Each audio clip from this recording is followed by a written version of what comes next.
Recording is on. Okay, I've started recording. So we will equip ourselves with the necessary skills, day-to-day skills. This is more like our monthly family training. So, one thing about teaching is that it is very important that you continue to grow, you continue to learn on the job. So, welcome once again. So, this training is anchored on from learning, the theme is from learning objectives to test questions. Is a practical workshop on classroom test construction. Somebody will be saying, why is it necessary? You know, we have formed the habit of even the little tests that we do in class, our midterm tests is no longer planned. A teacher can just wake up 2 days a day, even on the day that that subject is supposed to be taken. The teacher will just do this thing, write out some things, put on the board, and the students will take it as test. Is an anomaly.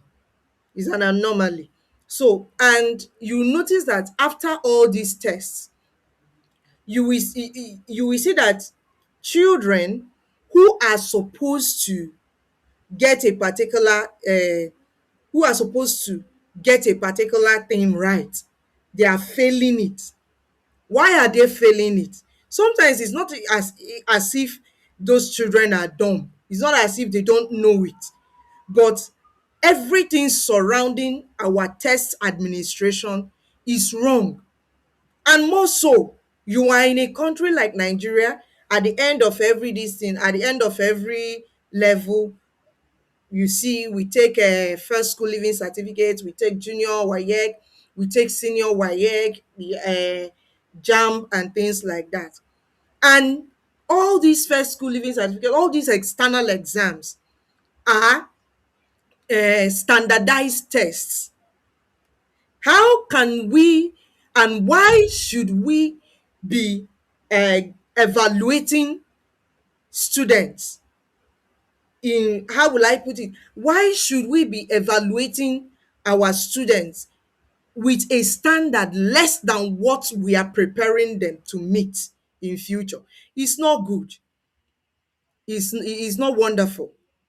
If a child is supposed to take junior WAEC, if a child is supposed to take first school living, if a child, that child should be acquainted with the exam culture, with test items that will prepare them for that particular exam.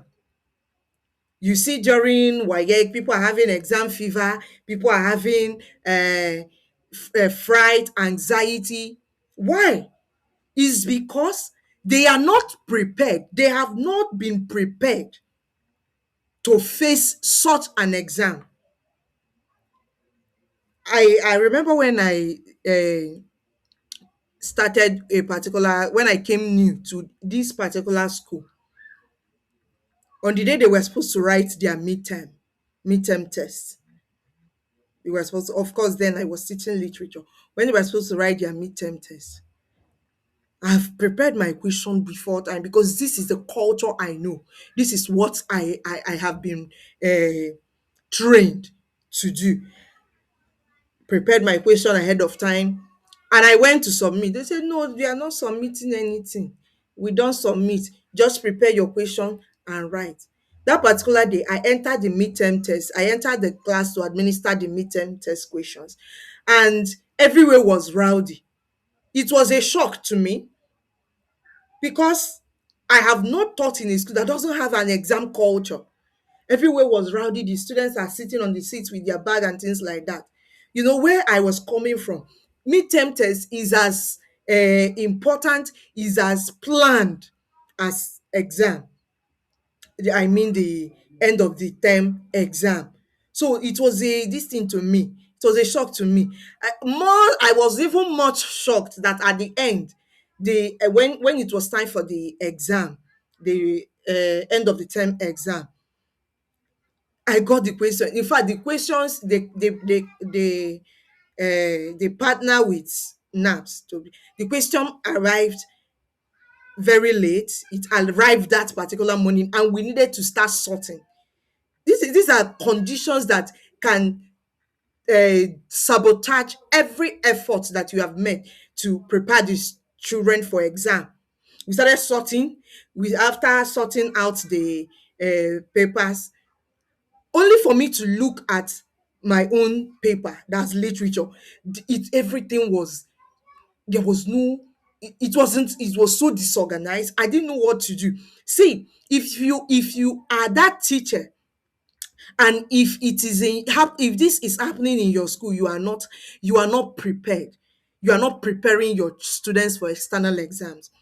If after giving students question, a teacher has to go round to the classes to announce, don't do number 4, do number 5, give extra questions, you are doing something, you are sabotaging the effort you have made to prepare your children for exam. And when they get to standardized exams, they are lost. Let me not even use WAEC, because this time a lot of things happen in WAEC. Have you seen students, they go to JAMB, they are lost. They don't even know what to do. They don't even have a sense of time. They are not conscious about the timing of the exam. They are anxious and things like that. These are what our exam culture has has failed to to teach those children. Different exam cultures in our school, and part of the exam culture is testing. We have schools that they prepare the questions by themselves. How then are you sure that your teachers or you yourself, you are preparing tests that is truly testing, evaluating the students? How sure are you? So that is why this particular section is very important. This is why it is very important. We would this evening we'll talk about how to prepare. See, this thing, by the way, you as a teacher, every teacher needs to have a question bank. Doesn't matter if you are teaching this subject or that, you ought to have your own question bank. It will help, so that you, when it's time for this thing, you just go through it, because you know. It's true, you can go modify the question bank at the beginning of the term. But if you have a question bank for midterm, for first term, second term, for example, assuming I'm teaching JSS1 history, and I have a question bank for JSS1 history, first term question bank, second term question bank, third term question bank. Whenever it's time for exam, or whenever it's time for test, even classroom assessment, I can quickly go to my question bank, bring out the questions I need, and administer it. So I believe you are going to use this long vacation to prepare a question bank for yourself. And as things change, you can be adding more and more information to your question bank. So it is very important. So at the end of this, I will teach you how and why you need a question bank, how to prepare what we call a test blueprint, and how to assess students, conditions necessary for a good test, or what I will call characteristics of a good test. We look at it, and then you will also know that question you are trying to bring, that question you are trying to give them, does it meet the condition necessary for a good test? So let's dive in quickly. Our objective, we want to explain the principles of educational testing, differentiate between measurement, assessment, evaluation, and testing. Sometimes we use these words interchangeably, but each of them means a different thing altogether. So we're going to learn how to write measurable learning objective. This one is very important. Measurable learning objectives, how to construct quality test items, develop a table of specification, or what we call the test blueprint. We're also going to learn how to administer classroom tests professionally, score tests objectively, then interpret learners' scores appropriately, and reduce bias during assessment. So let's dive in. What is measurement? What is assessment? What is evaluation? What is testing? So, measurement is assigning numbers to learners' performance. Do you understand? Assigning numbers to learners' performance. When you say this child, Mary, scored 18 over 20, that score is what measurement. I know that when we were in school, if I know some of us uh, qualified teachers, trained, went to school. So there is a course we call measurement and evaluation. This is a particular course that has to do with testing. I know when I was in school, when I did my first degree, I didn't even understand most of the things. I didn't understand what that particular course was all about. All I know is that sometimes we did our theory, sometimes we solved questions and things like that. So, in measurement, it simply means assigning numbers to learners' performance. Then, assessment is collecting information about learners using different methods. There are different methods of assessment. So, the tests, observation, project, portfolios, presentation, interview. I remember last month I assessed a particular learner, and what we gathered a lot of things. We went from interview, we went to portfolio, we went to classroom observation, we also did tests and things like that. So assessments are ways, different ways we collect information about learners, different methods that we use to gather this information. There is what we call portfolio, and I think every student needs a portfolio. We did that in my secondary school. Whenever once you enter as a student, when once you are admitted, they open what we call file for you. All your academic, non-academic, everything that talks about your performance in school, whether your performance, academic, both academically and non-academic activities. Everything is included in that portfolio. So at the end of the day, at the end of everything, when they bring out that portfolio, you will see what you have really been doing. If you are good in sports, is there. If you have collected a prizes for different things, is there. Even if you offend, is still included in that portfolio. So that is it. So evaluation involves making decision based on assessment results. So after assessing, after collecting information on learners learning, after collecting information on learners learning, the outcome and everything, when you now use it to judge that particular learner, as per this child failed, this child passed, this child is promoted, this child needs an intervention, this child needs a placement, is evaluation is that particular thing they do to place you in A, B, C. There are schools like that. The intelligent ones are in A. The uh, other ones are in B or C or D and things like that. Those placements is they are evaluation. They are judging you based on assessment. So testing is one of the methods of assessment that uses carefully prepared question under standard condition. You can't say you are testing if you have not carefully prepared those questions under standard condition. Do you see that most of what we are doing in school is not testing? And that is why when our students go for external exams or competitions, you find them flopping. I thought she's an intelligent student. Yes, she is. It has not reduced, but they have not been tested. They have not you have not tested them to a standard. You have not standardized their testing. So you are cheating them out of that preparation. They are cheating them out of the preparation they need to flourish in standardized environment. So that's testing. Let's continue. Why do we test? We test to determine whether learning objectives are achieved. Your learning objective, why you are right, that those objectives you are listing out while you were preparing your lesson is not for decoration. I know some schools have made us to know, to feel as if it's for decoration. That's why you do copy and paste. That's why you use the learning objective that you have been using since 5 years ago. So your testing is to determine if the learning objectives were achieved.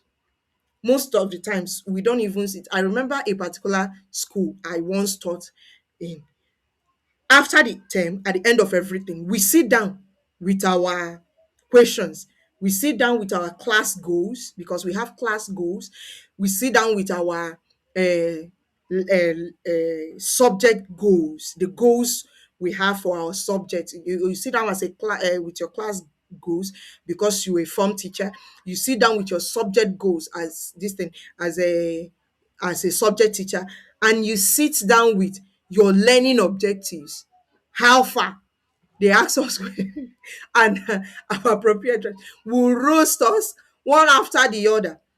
From their performance, you can see that learning objectives are not met. From their performance, you can see, oh, learning objectives were met. So we do that to determine whether learning objectives were achieved. Please, is it noisy? Is it noisy here? I hope we are still following. Please, if we are following, please write on the comments section so that I can write comments or a thumbs up reaction, so that I can go back. Let me be sure that we are following. Let me be sure. So why? Very good, thank you. So why we are still on that? Why do we test? To diagnose learning difficulties. See, I a a parent called me. I don't know. She said she found my number somewhere, and she called me. She was sharing. She was telling me that her son, who is in SS1, cannot read. He's having challenges reading, and I was I was sad. I was sad because most times, because we just see exam as normal tradition. Say the time want to end, it wants to end. What do we do? Exam. We write it, and with this current thing, with the current happenings in the private school sector, where students no longer repeat, everybody to the next class. And that is how a child who cannot read will keep jumping from primary 1, primary 2, 3, 4, 5, up to SS1 and cannot read. Excuse me, do you think that that child will feel confident enough sitting in WAEC hall? So sometimes when we test, we want to uh, see, we want to know, is there any learning difficulty? I picked up a particular exam this thing, exam question, exam paper that a student has written. And while going through it, I found out that this student cannot, this is from another class, this student cannot form simple sentences. He can't form simple sentence. He can't make simple sentence. Excuse me, that is a red flag. So in testing, we come to know which area is this child having difficulties in. Is it a learning difficulty? Is it a learning gap? And things like that. We also use testing to identify gifted learners, to improve on instruction at the midterm test, the continuous assessment test, and things like that. When you give it, you use it to judge yourself and judge your learners. If my learners were not able to do well in this particular, is it a fault of their own or is it my fault? That's when you now start looking at your teaching methodologies, your techniques. That's what how you start looking at which area to concentrate more, which area to focus on. Do you see it? We also use it to assign grades, points.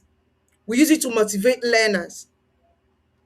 So because some students will not read until they know that this a particular exam, this exam is coming up, and this exam there will be marks, and this exam we are going to record things like that. This test we are going to record it, and things like that. It motivates them to read.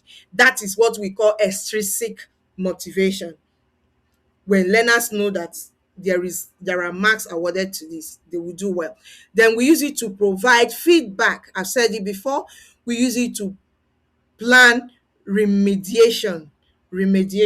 That simply means we use it to do what? To plan our classroom activities, our teaching, and things like that.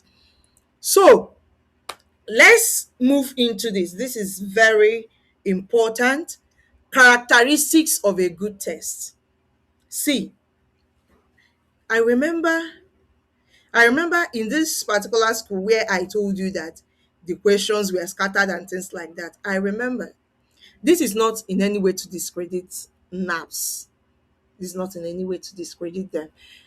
And this is not in any way to make them feel somehow. But somebody have to objectively say this. I remember picking up a question, a NAPS question, and I went through it. In fact, from the point of picking it up, mere looking at the content, I knew something was wrong with that particular question, with that particular paper. It was a history paper. You know, the options were very similar. I mean, starting from number one to where it ended. I was so I was so livid. I was mad. Imagine a child seeing options that are similar. Let me say out of 20 questions, you have 15 of them with similar option. That test is not a good test. Those questions are not good questions. Do you see it?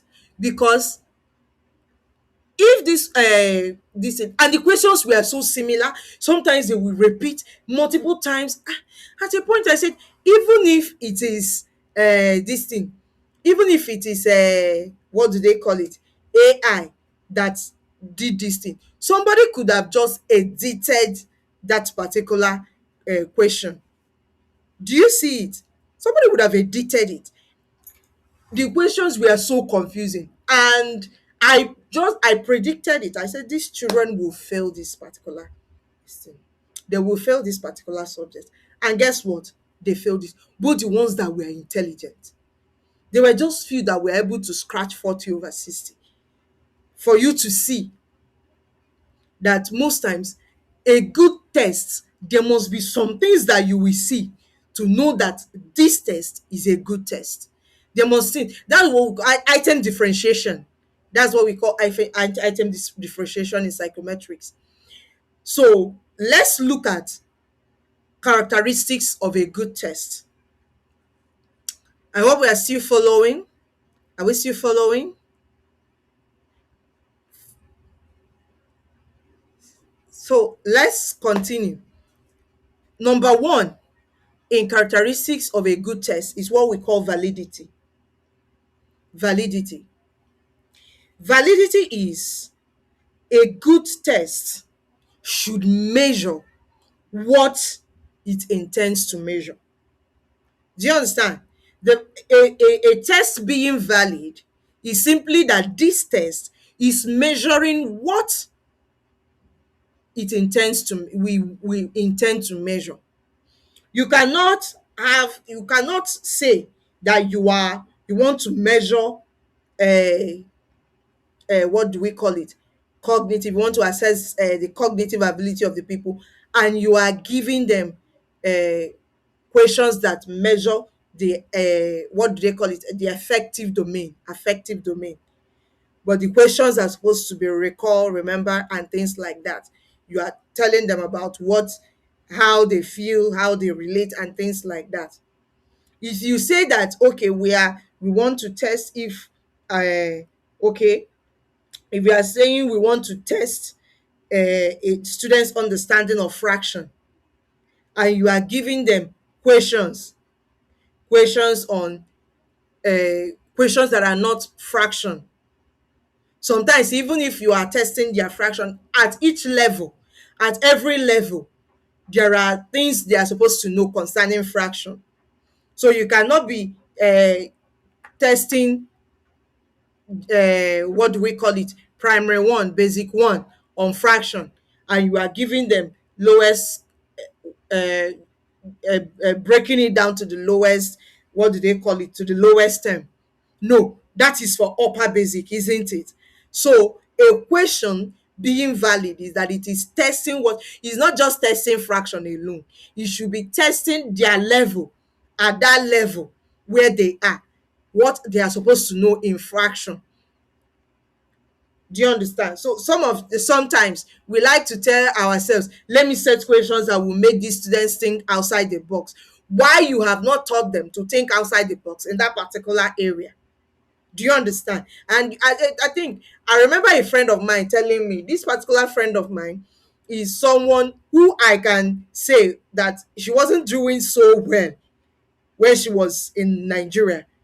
We did university together. So she wasn't doing so well.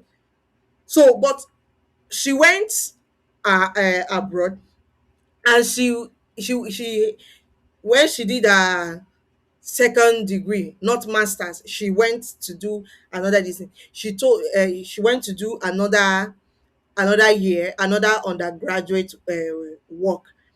When she was telling me that she got a first class, I was telling myself something. There is there is something about the way we do our testing here. Here, a lecturer cannot enter. A lecturer can come, read textbook, and give you something outside the textbook, but then you don't. Do you see it? Your questions should be in line with what you have taught. So let's go on. The next one is reliability. Okay, in this validity, we have content validity, we have content validity, we have face validity. Face validity is that once I bring a test question and look at it, the test question should be neat, well arranged, and detailed. Do you see it? It should the wordings should not be ambiguous for those people at that particular level. Face validity. The questions should not, the writing should not be tiny. I think there was a particular exam we wanted to do in that particular school, and this thing was so tiny. How do you expect children to read that particular question? You are not even considering those who have some form of disability. Do you see it? So face validity is very important. It should be clear enough. If you are printing the questions by yourself, it should be clear enough. Your printer should be clear enough. Then we go to content validity. Are the questions measuring that particular thing that we have taught? Are they measuring our learning outcomes? You said that at the end of this lesson, the children should be able to write this. They should be able to write down the definition of political participation. And now you have jumped from that political participation and you are teaching them political, and the question is on political apathy. And that is why if you check very well, WAEC have their scheme. They will tell you WAEC scheme. And if you look at that particular scheme, whatever they are going to set will not be away from that particular scheme. So why will you give your children a scheme of work, teach a particular thing, and now you want to test, it's now during the exam that you want to test whether they can think outside the box? Then that's content validity, that's construct validity. I won't go into all these things. These are kind of advanced, advanced form of testing and things like that. These are just the basic things we need to know at our level as teachers.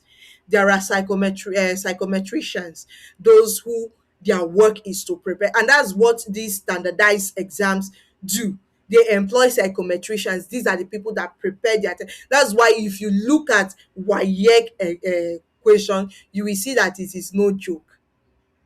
You will see how wonderful. In fact, I love collecting WAEC questions, especially in the field where I have taught before: history, government, and English language and literature. I love collecting WAEC questions on them because their questions are always very sweet, very smooth.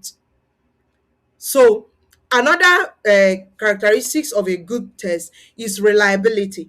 When we talk about reliability, we're talking about the consistency of the result under different conditions. That simply means if this student takes this test today, they get a particular score. They take it tomorrow, they get a particular score. Take it tomorrow, get a particular score. If I compare them, those scores should not be too far from each other.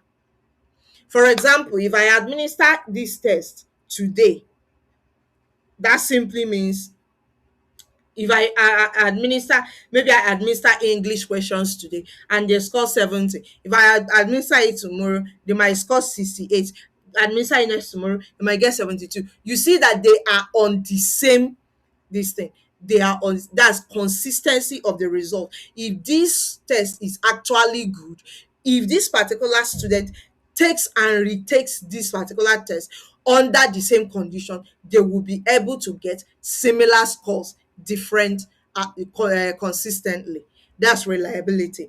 So a good test must be reliable. That boils down to the rubrics as well, our marking guide. That is why you are not supposed to mark, never put a pen to mark a student's work if you have not gotten a marking guide, if you have not specified the rubrics. That's the conditions that even if you are is an essay question, even if it's an essay question, a question they need to write a lot about, you should have a rubrics stated somewhere that this is what will be met in that particular uh, definition before I award this particular mark. I know some of us don't do it. In fact, I know most of us don't do it, but that is the right thing to do. It helps to ensure the reliability of that particular test. Another example of another characteristics of a good test is the usability. I should be able to use this particular test under different this thing. I should be able to use it to grade students. I should be able to use it to this course, I should be able to use it to predict, to evaluate my students' performance. That's usability. Then another one is objectivity. A good test can be scored without personal opinion. You know, there is something we do sometimes that we don't know we do it. I discovered this the day I caught myself doing it. I rebuked myself. You know, there is this particular student that you know is how will I put it? They are very intelligent. They are model students. Yes, let me use that word. They are model students. So when you are marking their book, you tend to give them more mark. Am I lying? I'm not lying. You tend to give them more mark. But there is those particular students that always play truancy, those ones we are not really acquainted with and things like that. When we are marking them, that is when we wear our abada, street abada. We are street with them. Do you see it? If you are that particular test is not objective enough. It also boils down to rubrics and marking guide.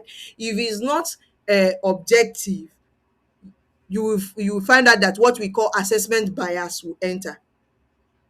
Do you understand? I said we will be biased. So a good test, let me give you an example of a test question that does not meet this objectivity. Describe your favorite Nigerian leader. Is a very subjective this thing. Opinions may differ, and you yourself, you might feel somehow about it. Do you see it? And because you feel somehow about it, somebody can just come up and say, my best Nigerian leader is President late President Buhari. And you in your mind, pa, pa, pa, pa, pa, fireworks, you will now because there are no rubrics, because you are not following a marking guide, because you have some reservations about it, you tend to grade the person lower. That's not good. So let's go to the next one. Next one is practicality. Practicality is uh, the ability, the ability that it simply means that that particular test should be able to apply. You should be able to apply to the student's cognitive. It should meet up to the student's cognitive cognitive level. It should have meet up to their affective level, to their psychomotor level. You can't be telling a student to do something that does not, you have not even prepared them for. That's practicality. You should not be telling them to write on what you have not prepared them. Then the next one is fairness. Fairness. It should be fair. This also boils down to our rubrics. So these are some of the questions. I hope you are following. Hope you are following me. Okay, someone said they can't see me, they can't hear me. I don't know. I think it's this thing. I think it's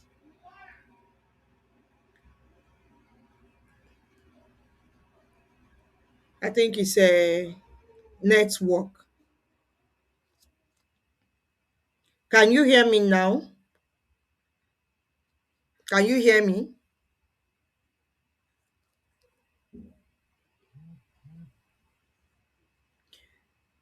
My network is stable. My network is good.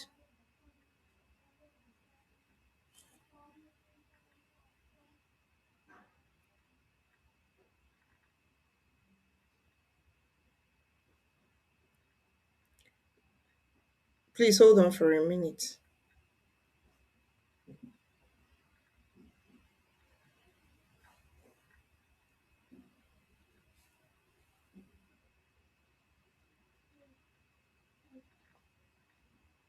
So can you hear me now?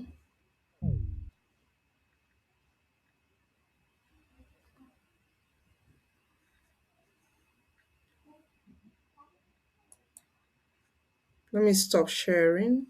Let me reshare. Please, can you hear me? If you can hear me, please write in the comment section. Write in the comment section. Let me see if I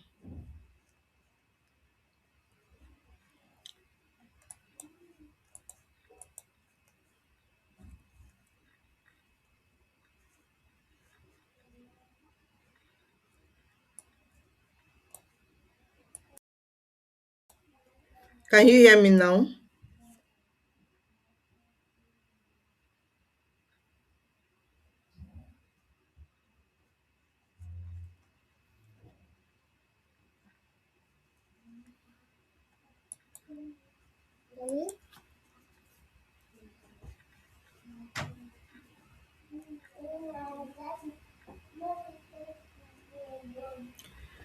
Okay.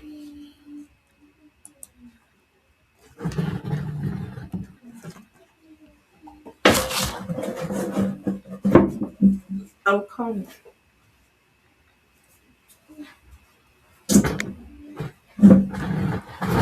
I think I'll have to continue. I'll have to continue. So, questions to ask before setting a test. Questions to ask before setting a test. What is the purpose of the test? That's number one question. What am I trying to achieve? What is this test all about? What purpose? Is it to diagnose, to know the learning gaps? Is it to evaluate learning outcomes? Things like that. Different tests have different purposes. So we ask ourselves, what is the purpose of the test?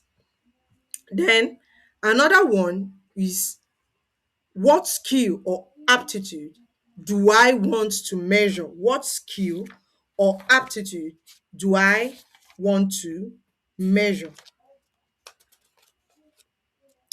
You then you also ask yourself, what instructional objectives or content do I want to cover? What content? We have our scheme of work. So if it is the scheme of work, if it is what you've taught so far, so what about the test blueprint? What about the test blueprint? This test blueprint, I will show you how we construct a test blueprint. Then another question, what test items do I need to match the objective? What test items? When we talk about test items, I mean individual questions for the test. Then after that, what format do I need to adopt? There are different types of tests. There are different formats, uh, multiple choice, essay, subjective, and what have you. These are different uh, formats you can adopt based on the level of the student, based on the level of the learners. Do you understand? There is no need giving basic learners in primary school. There's no need giving them essay questions. Do you understand? Especially in this thing, a long essay questions that would demand them to talk for long and things like that. There is no need, especially those in the lower basic. Then, how long would the test administration last? Most times we don't put this. In fact, I've seen in school. I've seen in school where midterm tests. I know how we normally do midterm tests, but at that point they will administer a test 20 minutes, a test for 20 minutes. They will collect the children's script. It's not wonderful. It's not wonderful. It's not wonderful. So we need to ask, do we how long would the test administration last? So if you ask these particular questions, it will be clear at the end of answering these particular questions. You are going to arrive at these steps: identification and clarification of instructional objective. That's, you identify the skills, the attitude, the knowledge that you are testing. Do you understand? The skill, the attitude you are testing. So you are going to identify them. It will now become clear. You'll be able to identify the instructional objectives that you are testing, the skills you are testing, the attitude you are testing, the knowledge that you are testing. One thing again will be very clear, and that is the specification of content to cover. So you need to identify the objectives you are talking about, you want to test, and you also need to identify the content you intend to cover. If I want to test people on basic science, I would know what topics, and that's why we have scheme of work. What topics, what area, in one topic, where, how, what are the areas I need to cover in this particular subject. Then we need to decide on the type of test and administration duration. The type of test, is it multi-choice, is it essay, things like that. So is it matching words to pictures or things like that for those in the nursery section. Then we need to arrive at preparing a test blueprint and construction of items. So for in the area of identification and clarification of instructional objective, so I read a post. Someone said that if you check very well, you will notice that according to the Bloom's taxonomy, I know we know the Bloom's taxonomy very well. That's hierarchy of learning, how we categorize our learning objectives, how we categorize our learning.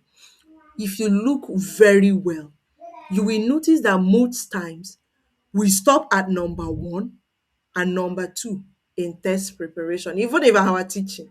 Let's drive, let's move in. So when we come to identification and clarification of instructional objectives, we will now come to know what is to be tested: the skill, the knowledge, the attitude we are that has been acquired during our teaching and learning sections, as specified by the instructional objectives. So according to Bloom's taxonomy of educational objectives, there are three domains. Though some people are saying they've added this, what I am teaching you now is the basics. So according to Bloom's taxonomy, we have the cognitive, the affective, and the psychomotor, the psychomotor domain, these three domains. So Bloom's taxonomy is basically talking about the cognitive domain, measuring the cognitive domain. It is not for the affective, neither is it for the psychomotor, but for the cognitive. So in this cognitive domain, it measures, cognitive domains talks about our intellectual abilities and knowledge. So every intellectual work that has been done in the classroom, that is what the Bloom's taxonomy is measuring. And this particular poster that wrote that particular thing on Facebook said we have only been measuring one and two. If you look at this particular area now, if you look at this particular uh, hierarchy of learning, you will find out that number one and number two, remember and understand, these are the two things, these are the two places we stop.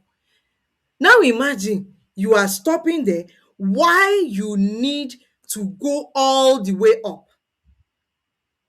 because this is what will be required in WAEC.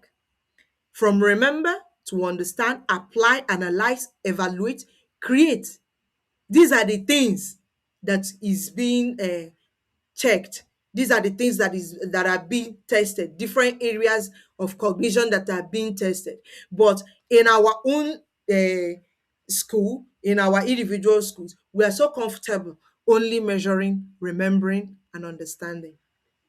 So that's just that. Let me complete this. I said that the cognitive domain talks about the intellectual abilities and knowledge. So the affective talks about the social aspect of human relationship, that's attitude, interest, and appreciation. And because we focus so much on this cognitive, we find out that other the affective is suffering. That is why people will go to school and think education that getting an education simply means that you will be okay. Not, let me put it in this way: people going to school only think of employability. They don't think that going to school goes beyond employability to talk about how they actually think, to how they feel, to how they appreciate different environments, different peoples, and things like that. They don't think of education in that particular category, but that is where affective domain takes comes in. So whatever we are doing in the classroom, everything that we are doing, every classroom relationship, everything that happens in the classroom during our lessons, after our lessons, before our lessons, all affects everything about our relationship, our social abilities as humans. So the attitude, the interest, the appreciation. Then the cycle moves to they all schools are also missing out on this. Most schools are also missing out on this. This has to do with mental and physical abilities. That simply means the mind and the mind and the uh, and practicing. So whatever is there cognitively should be able to affect our doing, the things we can produce. That's the practicality of it. So in the cognitive domain, instructional objectives are mostly concentrated and they are divided into six. These are the six levels that you see on the board now. What are we trying to do? We're trying to teach you how to create learning objectives. How do you create it? By looking at this hierarchy of learning. So your learning objectives ought to be more or some of all this. So in the first level that's the most elementary is the recall, or what we call remember, remembering of knowledge, recall of knowledge. He said this is the most elementary ability. It has to do with is the lowest level. It is concerned with remembering of factual information, recalling facts and basic concepts. What is this? Our definitions, our listing. Remember questions on definition. At the end of this lesson, the learners should be able to define what is it talking about. The first level of learning, that's recall and remember. They should be able to list types of it is at this level, the first level. So it is the basis for further thinking. This is the basis. So a teacher who is constructing a test item should make deliberate effort to have items at the recall level. This is the basics. Make effort to have this, of which I know we do it very well. We do it a lot. In fact, sometimes you come to a particular test, you find out that the only thing it is measuring is remember, is the recall level. Do you see how we do it? List examples of this. What is this? How many these are this? Do you see the questions like if you see questions like that, it is remember. And most times we find out that it takes most of the distance, leaving little for the other hierarchy. So another level is comprehension. Comprehension simply has to do with, excuse me, comprehension has to do with uh, demonstrating understanding, demonstrating understanding of whatever information that has been recalled. Have you seen a test question that said, uh, list and explain? That's a basic question on understanding. Do you understand? Clearly describe, discuss, explain, identify, paraphrase, summarize. These are understanding question. So our summary questions in English language is a very good example of understanding. Then the next one is application. Application has to do with ability to use knowledge to solve real life questions. I remember in one of our quiz then in school, they would tell us Assuming you are, and I think most, that's this British curriculum they're talking about, Cambridge and things like that. I think that's the difference between our teaching, our style, education style, and their education style. So that questions that when you see it, they are asking you to apply a knowledge you have in class to a real life situation. Do you see it? There is this particular question. In fact, that when I did my second degree, that's how our question normally comes, because they believe that at that level, whatever you are learning should be able to apply in real life situation. And there is a way to break it down to have questions of this particular level, the application level, even at the basic, that's the primary section, the primary level. There are ways to make it enter there. There are ways to. So it's not about, they are still children, oh, they are still this, they will not be able to. They can. Every question can be broken down to meet every level. Then the next one is analysis. Analysis simply involves breaking down knowledge into component parts.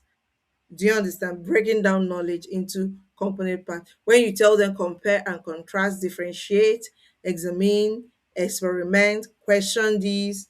Do you understand? And there is this question that I saw, I think it was in NACO, literature NACO. I saw explore the theme of racism in the novel. This is an analyzing question. So analyzing question. Be able to break it down. Let's see the different components. So we are not just, a child is not in that particular distance, a child is not going to define, not only going to define it. That particular child will also be able to point out instances, show how racism is evident in that particular novel. That's analysis. Then you come to evaluate.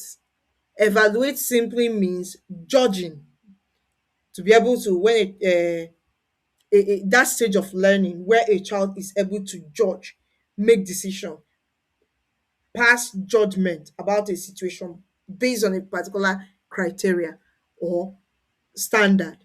Questions that has to do with appraise, argue, judge, select, value, critique. I think I've seen questions. Most of our questions also in the second and during our second degree was based on critique. That simply means they are judging a particular situation. Do you understand? You can tell. Okay, let me give you an example of question on critiquing. Okay, the rule of law in Nigeria is very fundamental to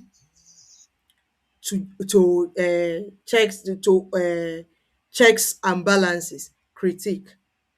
Do you see it? What are you telling the child? You are telling the child to compare, not just compare, contrast, tell us. You are basically telling that particular child to judge that particular, how is rule of law, helping to achieve checks and balances? Are we doing it well? And things like that. That's evaluate. Then in the area of create, which is the last one, create is simply producing new or original work. It can be with your hands, it can be with your mind, cognitively. For example, when you are telling them to write a story, descriptive writing, narrative essay, things like that. That is it. So these are, so anytime we are testing our students, anytime we're testing our learners, it's always imperative, it's very important that we look at each of these levels. We should look at it based on our learning objectives, because everything we are going to be testing them on should be on our learning objectives. That simply means that this hierarchy of learning should be, they should reflect in our learning objectives. So, what is test blueprint? Is already past time and I'm trying to wrap it up. So, what is test blueprint? Test blueprint is a planning document that links curriculum, content, instructional objective, cognitive levels, and number of items. It specifies the number of questions to be drawn content, from each course content that was taught, and the level of cognitive domain of instructional objective. Let me explain it very well. Look at this particular table. This is a test blueprint for basic science. And in this term, we look at the topics we did. We did living things, we did plants, we did animals, we did environment. So these are the areas I want to generate a test from. These are the areas our test ought to cover. Do you understand? These are areas our test ought to cover. So I am going to assign weight. This is what test blueprint is all about. I'm going to assign weight. The reason why I'm doing this is to make sure that I cover every level. I cover every sub content area, and not just that I cover all of them. I balance them up. Let one question not be more than the other question. Just like I said, I noted when we were talking about the Bloom's taxonomy. You find out that when you come to a particular test, it is only questions on understanding. It is only questions uh, on recall. Is wrong. Is wrong. So when we are looking at it, these are the topics we are covering. Then we are going to be assigning weight to them. And this one, living things should be 30%. That means you should cover that. If I bring the if I should bring the question, if I should bring the questions, it should be 13%. Living things as a topic is going to be 30% of the thing, of the items. That is going to, the questions should amount to 30%. Then plants. Please hold on for some time. Plants will take 25%, animals will take 25%, while environment should take 20%. All of them summing up to 100%. Now, in this test blueprint again, we are going to see, in this test blueprint, so sorry, we are going to see the different levels of learning. We are going to be seeing the different levels of learning and how many questions each of those learning. Do you see that if you do your questions like this, it will be more balanced? You will have a more balanced exam questions. So remember, that's the first level. I only did three. Remember should take three questions. That simply means that out of this 30%, remember should take three. So I'm asking three questions on remember. So what are living things? Mention living things and any other question that has to do with the remembering level. That's the recall level, level one. Then questions on understanding should be two. Then application question should be one. What we are aiming for is 20 questions. 20 questions. So in plants, that's on the topic of plants, I'm assigning 25% to it. So on the remember aspect, it takes two. That means two questions on remembrance, two questions on understanding, one question on application. Total five. So I now know that living things, I must have six questions on it. Plants, I will have five questions on it. Animals, that's 25%. 25%. I should have two questions from remember, two from understanding, 1 from application, and the total is 5. In environment, that's the topic environment, I have 20%, that is the list. So I have 2 questions on remember, 2 questions on understand, 2 questions on apply. This is 4. So a total of 100%. I will now know that if I am preparing questions, 20 questions, 9 of them should be remember questions, 7 of them should be understanding questions, then 4 of them should be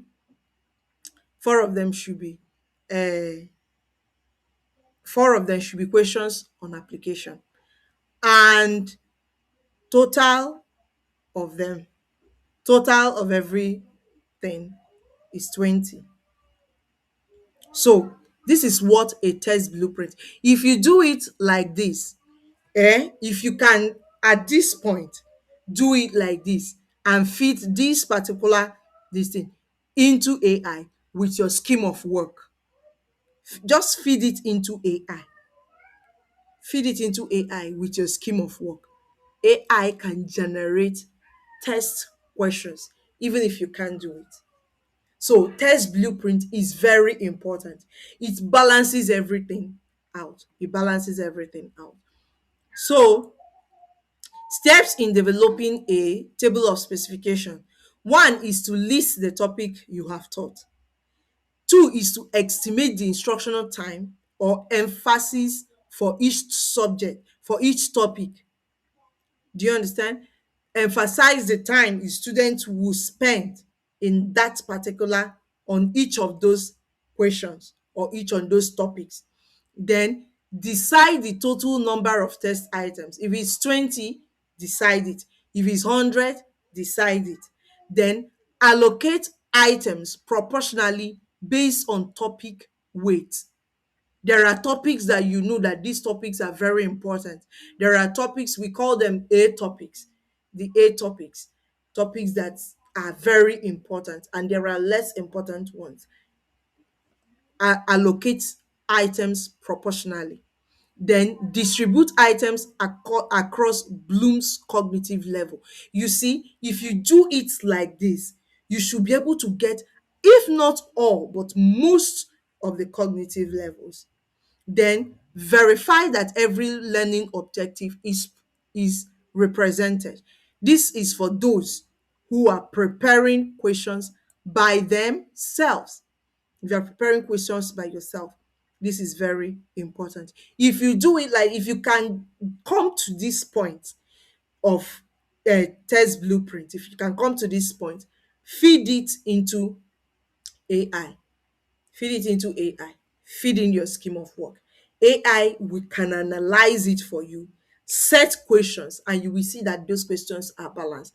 Even if you can't feed it into AI, by the time you now start writing down your items, you find out that you are no longer struggling to come up with questions. You are no longer asking yourself, will this one be enough on this topic, or will this one be enough on that topic? You have a balanced question. You should, at that point, you are testing the learners on all the levels or most of the levels of learning. So let's go quickly into general guidelines for constructing test items. Please hope we are still following. Just a little time and we are done. General guidelines for writing questions. Keep your test blueprint in mind. Keep your test blueprint in mind. Always, always, always keep your test blueprint in mind. Then draft test items in advance. Don't wait for 2 weeks. Don't wait for 1 week. In fact, there is this particular school I once taught in. That this particular school I once taught in. Your your exam questions are supposed to be ready by second and third week of resumption. So always prepare in advance. As you are writing your scheme of work for the term, make sure that You already have your test blueprint in mind. You always already have it waiting. From there, you generate your questions, submit it, so that whoever is going to go through it, your exam officer, the person in charge, will go through it. The person will be able to do that on time. So, have items examined and criticized by one or two colleagues. Very important. Prepare surplus test items in the first instance. Prepare a lot of them. Prepare a lot of them. If you are teaching JSS1, JSS1, if you are teaching them history, for example, in a particular term, if you have like 150 questions, from which you can pull out 50, pull out 100 to administer, you have done well. Then, vocabulary level and reading difficulty should be kept low, especially in writing objective tests. In writing objective tests, vocabulary level and reading difficulty should be kept low. Ensure that the answer to every item is acceptable to all experts. These are those who are who are working with a psychometrician. Avoid tricky questions. We like giving students tricky questions. Please avoid it. Ensure that questions are clear and unambiguous. The way you ask a question can make or mar your learning outcome, your intended outcome. The way your questions are worded. Some of you, you have something you want to ask in mind, but by the time you finish wording it, you are asking another thing. So please ensure that questions are clear and not ambiguous. Ensure that each item is not dependent on any other one. Do you see it? Let there be differentiation. Not, oh, if I move to, I'm in number 20, but I know that if I move to no, number one, I can get the answer of number one. I can get the answer to number 20 in number one. That's It's not proper. Ensure distractors are plausible. There's something called distractors. That's if we are giving multiple choice questions. Distractors are the options that we give. Ensure they are plausible. That ensure that they are meaningful. They are meaningful. I was telling someone that was last week. I picked up NECO. I picked up NECO question, and I was reading out the options of one particular question, and I say, "Do you see how you are you are able to differentiate that, oh, this is not the answer, this is not the answer, this is not the answer, this is the answer." There is a differentiation. You are able to do that, even at that particular level that you are. So let all options be of comparable length, complexity, and grammatical forms. For multiple choice For multiple choice items, yes. Ensure that each item specifically focuses on an aspect of the conscience. As much as it lies on you, avoid that all of the above, none of the above. That, I think, that was also one of the things I noticed in that particular NAPS question. All of the above, none of the above, this and this. It is not necessary. It is not necessary. I don't think, if you want to check wire questions, they don't usually have that all of the above, none of them. It doesn't work. That's not is not what we are testing for. There should be a single answer from that, not all of the above and things like that. Avoid it. Avoid the use of words like always, never, none, all, etc. as much as possible. Avoid it. Options should be grammatically consistent with STEM. Then, if you are writing, if you are generating items for essay, use simple and understandable language. No need for ambiguity. You are dealing with primary schools learners, you are dealing with secondary school learners. No need to twist it and twist it and twist it.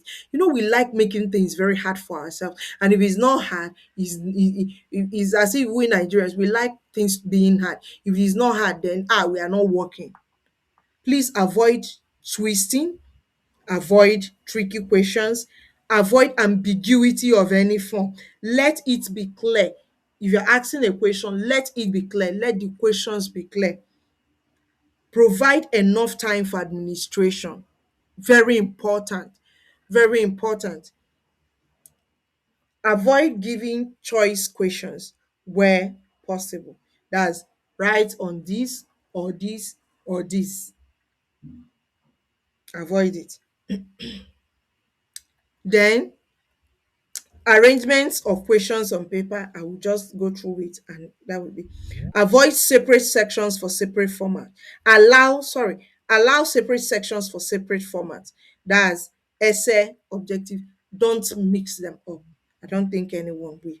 Arrange questions such that simple ones comes before the complex ones. That's normal common sense.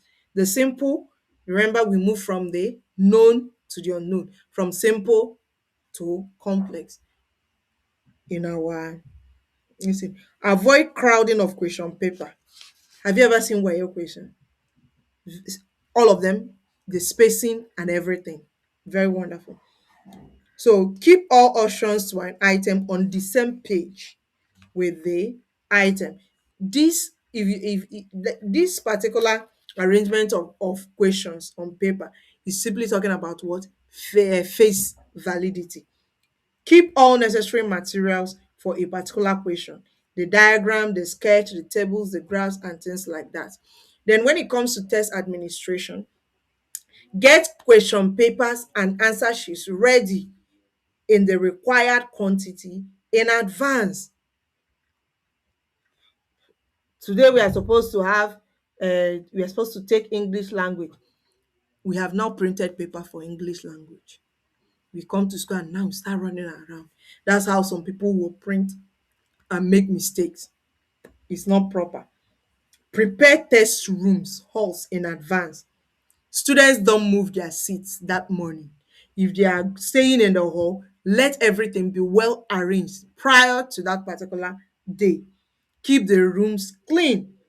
Ensure that the room is large enough to accommodate the number of students expected. Ensure that students are seated latest 15 minutes before the commencement of the test. Are we not flouting all these things? I notice we are flouting all of them. Ensure silence around the exam hall. This talks about our test culture. You enter the exam hall, everywhere is rowdy. You don't even know that these people are writing tests. That's very wrong. Treat all testees equally and sympathetically. Ensure adequate lighting facilities in the hall. And also make provision, especially if your school is inclusive, make provision for those special students. Make provisions for them. If they're going to uh, use typewriter, make sure it's available. Make sure they come with theirs if there is not available. If anything they need, is it the whiteboard? Is there any assistive technology that they need? Somebody who is reading it to them, make sure they have it. This will help them to write. And also our timing. If exam is supposed to start by 9, please let it start. If it is supposed to end by this time, please let it start, and give the students enough time to focus on their work. So that is all for testing. That is all from learning objectives to test questions. So if you have any question, you can ask me in the group. Can ask me in the group and I will answer. Thank you very much. I hope you have a very wonderful exams. For those of us who are taking exams, for those of us who are planning their graduation ceremony already, who are done for the term, congratulations. So have a great weekend, have a great time, and please Let our testing take a new shape from today.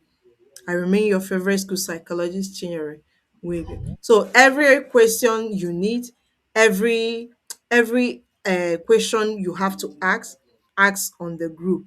I will be there. Thank you very much. Thank you.